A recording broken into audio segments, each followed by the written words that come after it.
Bambongize Mchunu omwe ndi mmodzi mwa anyamata amene amasogolera zionesero ku dziko la South Africa zolimbana ndi nzika za maiko ena kumeneko zinaonekera dzulo pamene anapita pamalo pamene pakudziwika zona kuti Sheldon ku Durban pamene pasonkhana amalawi ochuluka amene akudikira boma kuti Lewa Samose kumeneko azibwerera kumuzi ku Malawi. Ankumati tafotokozani bwinobwino moti nkhani zake zikuyenda bwanji. Ayi ndithu makosana Bambongize Mchunu ambiri tikuwatsata bwino namwina sitikuwatsata koma amenewa ndi mmodzi mwa anthu amene amakhala akusogolera zionesero zolimbana ndi maforeigners ku dziko limene la South Africa. Ndiye paja makosana ambiri tikutsatira bwino kuti amalawi ochuluka miyandamiyanda titha kunena zoti padakale pano pande kuti afika 10,000 plus pa kampu imeneyo kusatira kuthawa kuchoka manyumba amene amakhala akupita pa kampu pamenepa kuti apeze mwayi wa mayendedwe kuti boma Lewa Samose azibwerera kumuzi ku Malawi. Pamenepo ndiye pakumabwera anthu ochuluka osiyanasiyana pena nzika za dziko limene la South Africa zikumapitatu pamenepo kukapanga interview anthu amenewa amene akubwerera kumuzi ku Malawi. Mmodzi mwa iwo amene anapita pamalo pamenepa ndi Jacinta Zuma amenetu ni mmodzinso mwa anthu amene akusogolera zionesero zimenezo zolimbana ndi maforeigners kuti azibwerera kwawo. Amenewo zikuna kuti anapita pamenepo anachitidwa interview auna niko kafute jaka kena kuti mpitirize nkhani.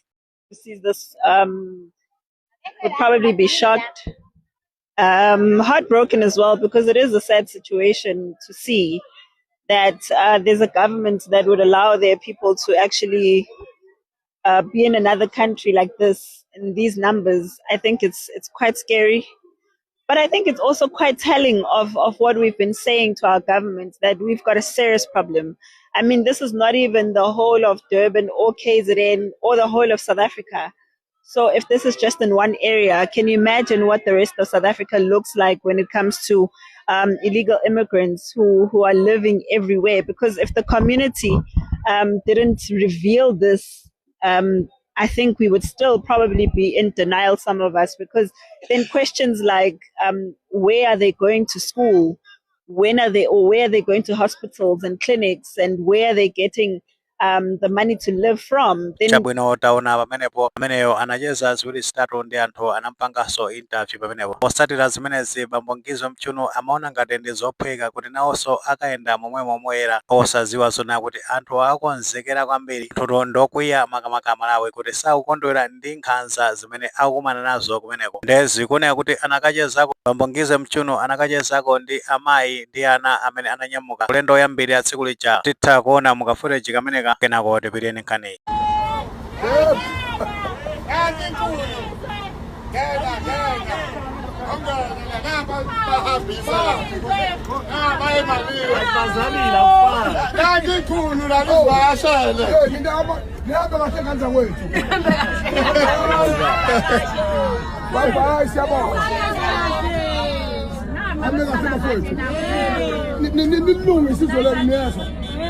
Yes, please fix your country and fight for the government that is not doing good for you, so that you can stay in your country, so we can visit each other peacefully, not to come and vandalize our country. Please, go well, on the road. Thank you. Love you, Chabwino taona pamenepo Bambongize Mchunu kuyankhula ziwiri zitatu kuyankhula amayi amene wakuti ayende bwino azipita ku Malawi kuti no iwo atsale akonze dziko lawo kenakono pakhale ubale wabwino anthu aziyenderana ndemene akuyankhulira Bambongize Mchunu pamenepo. Kuchokato pamenepo Bambongize Mchunu anafunanso kuti akazungulire pakampu pamenepo leso mwina apange interview anthu awiri atatu, komatu zimenezo zinakwisa kwambiri makosana amene akusonkhana pamenepa ameneno amafuna kuchita kazato Bambongize Mchunu mpaka nano zinachita kutengera apolisi kumeneko kuchita kukhazikitsa chitetezo kukhwimitsa ndithu chitetezo kuti no Bambongize Mchunu apulumuke pamenepo. Otherwise ndekuti anakachitidwa kazato anakapondedwa kumeko fanthu ndokwiya kwambiri ndi zimene amachita amenewa kuphatikizapo anzawo aphakero uthakati. Tatentoneko mmene anakwiyira Malawi kumeneko pamene amafuna kuaponda Bambongize Mchunu kenako timalizeni nkhani.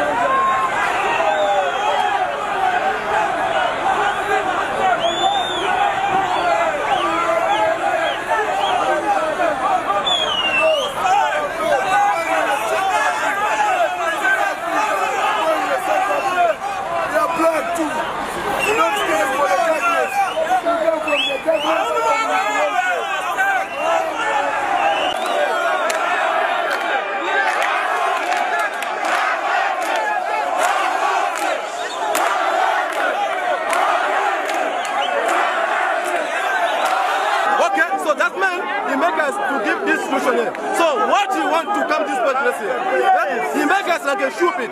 We said we're gonna go back. Okay? So don't make us like a stupid. Malawi is the best country. We're gonna go back. Okay? No problem with that. We're gonna go back, then we're gonna do whatever we want. But if you come back, we're gonna show you who are. Tell him.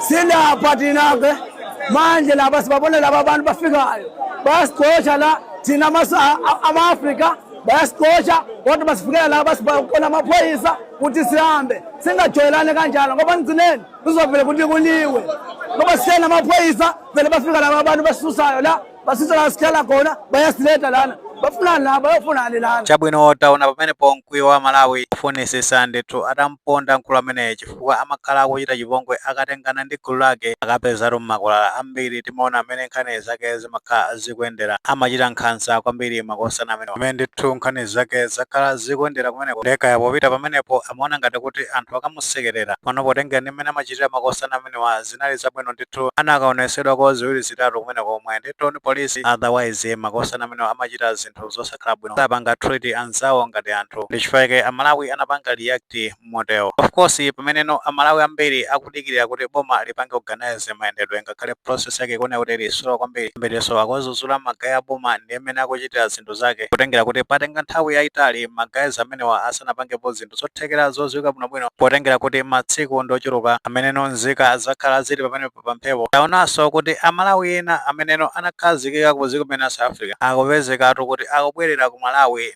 azimayitu aziko limene South Africa moti azimayi ena achita kunenesa kuti sakukhalanso ku dziko limene la South Africa akupitatu ku Malawi wakhala limodzi ndi azibambo amene anatengana nawo modzi mwa iwo kuti no ndi mayi amene amachokera ku Bizana komweko ku Durban mayi amene wanenesa kuti sakulolanso zokhala kumeneko kusiya mwamuna wake akupitatu kumudzi ku Malawi ntoneko zimene anayankhula forse anayankhula mu chiyankhulo cha Chizulu kumano uthenga wake ndi umene wautali ntoneko kenako lipirize ndi nkhaniyi usista wako lo Hambiselani nalento yenziwayo hambiselani masima lawo noma ngathiwa kuyaxosha umuntu akumele ukuthi umuntu maxoshe ngalendlela axoshwa ngayo la ngaphakathi kuney'ngane encane ezinye ziyagula ingane mayishona la izokwenze njani ngoba even ukusuka ibhodi efile la usuke umzimba oshonile la ushona le kuyabiza bayithathe imali njengangoku babona bengaki abantu bebelayinwa bebe-more than 4,000 abantu abalapha ney'ngane zabo chabwino tabuna pamenepo amene wayambirira kani ndonena kuti mayiyo akuti potengera ndi responsibility yomwe ali nayo kumeneko kudiyana amene ali nawo ndikuti sakaloleso kuti asiyane ndi mwamuna amene akuonekazo nati amakole ku Malawi zinazo zikaoneka akapita kumudzi komweko Malawiko ndi mmene nkhani zake zikuonekera kose munaletifu yake amafotokoza zonena kuti mbuyomo anali ndi mwamuna wazi kumene wa South Africa kumano anampanga abandoni ndi m'bale wa ku Malawi ndi amene amutola akukhala naye munyengoto imene amavutika ndi padakali pano pasangamusiyeso mwamuna ameneyo amene anakhala naye nthawi imeneyo akuvutika eso munyengo yomwe mwamunayo akuma nayo wawa akuyenekanso kukhala naye limodzi nchifukwa akuvomereza kuti apite kumudzi ku Malawi nkhani zaketo ndi mmene zikuyendera ndiyoti muchiwerengero chimenecho chimeneno aboma akuwerengera kuti Amalawi okwana 10,000 plus ndikuti nonso akuyenera kumayikanso mndandanda wa anthu ngati amenewa amene akunenesa kuti sasiya okondedwa awo azibwerera kumudzi opandatu iwowo nkuthekato mwene maganizo pa nkhani imeneyi makamaka pamene tifotokoza zonati Ngizwe Mchuno amene amasogolera ma demonstrations ku dziko limene South Africa kulimbana ndi maforeigners kuti akhale akubwerera ku dziko la kwawo Malawi to amafuna kumuchita kasato atapita pa kampu paja pa Sherwood pomweno Amalawi amenewa akukhala after ndikuti atathamangisidwa ku malocation kumene makhala ndi amene wachita Ngizwe Mchuno ngati maganizo amene walipo titafotokoza comment section kumati kamapereka tikumbukirenso kulemekeza maganizo anzathu saiwale panga like video imene komanso panga subscribe channel chimene cha Fox Malawi News 8 nchoti nkhani zambiri zikamachitika ndeto zitakufikirani mosavuta.